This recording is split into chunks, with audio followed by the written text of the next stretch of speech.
Okay, you ready? This is number 4.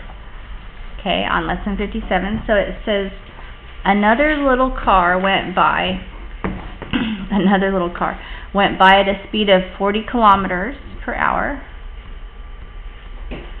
And what was the angular velocity of its wheels in radians per second? So we want radians per second. That's what we want to get to. And what else does it tell us? The wheels on the tiny car had a radius of only 4 centimeters. Okay. And what else? What was the velocity in miles per... Wait, oh, I'm mixing up 2 problems. What? Oh, I mixed up 2 problems. I can't even read.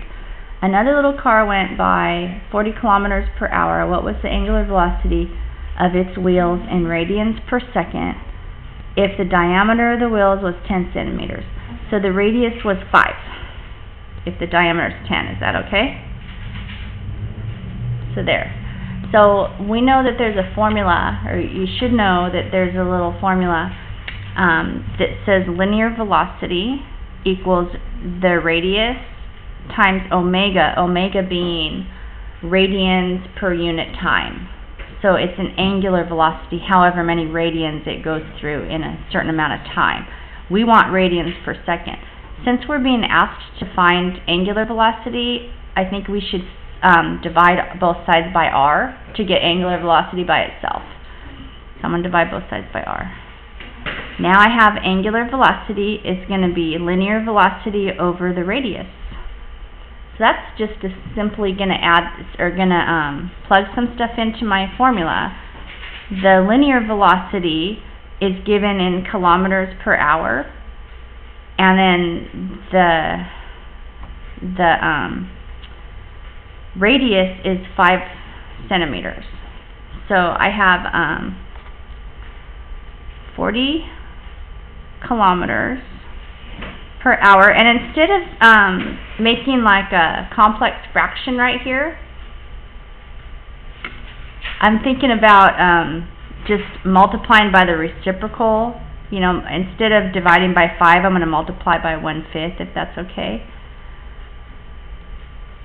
Like that. And that's going to be my angular velocity. Is that okay so far? I started out with this was my formula. Linear velocity equals radius times angular velocity. But then I wanted to solve for angular velocity because they're asking me for angular velocity, so that's why I divided both sides by r.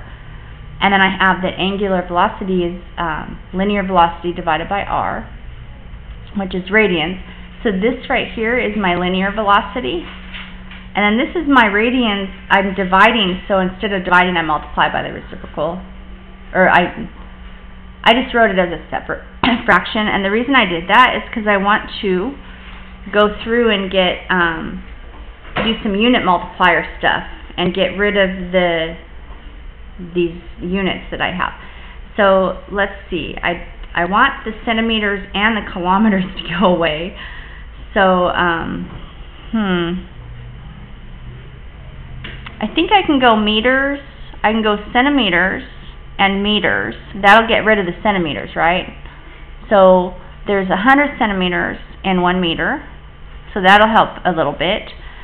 And then I think I can do, oh good, okay, I can do meters and kilometers right here. So the kilometers are going to go away. I know that there's 1,000 meters in 1 kilometer. And the meters went away too, and I'm not upset about that. I'm actually very happy about that. So that all turned out kind of nicely. I'm supposed to get to radians per second. Where did my unit time go? Oh, I had kilometers per hour. See how I have a little h down there? I got to fix that up too. So there's an hour down there, so I want to get rid of it. So I'm going to go down to minutes. So 1 hour is 60 minutes. See, it's just like a big old dimensional analysis problem. And then I want to go all the way down. It told me it wanted in seconds, so now I have to go minutes to seconds. So this is 1 minute, 60 seconds.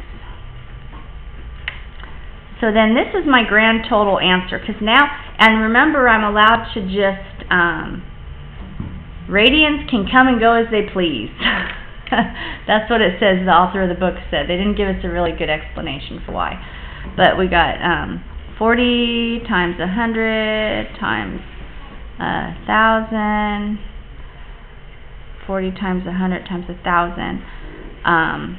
And then we're going to have 5 times 60 times 60. Did anyone else get that? Or no? Yeah. Did you? Yeah. And then that's just going to be, I have seconds down here, and I'm allowed to just let those radians show up, because I want radians per second. And I'll check that and make sure that's right. That's number 4. Number 4. Yep, it's 40 times 100 times 1,000. Yep. And if you put that in your calculator, which you can if you want, it's 222.22. That's 222.22. The answer book has it both ways. So I don't care if you want to calculate that or if you want to leave it alone. Is that okay, Cameron? Yeah. This is on, I recorded it, so I'll upload this onto YouTube.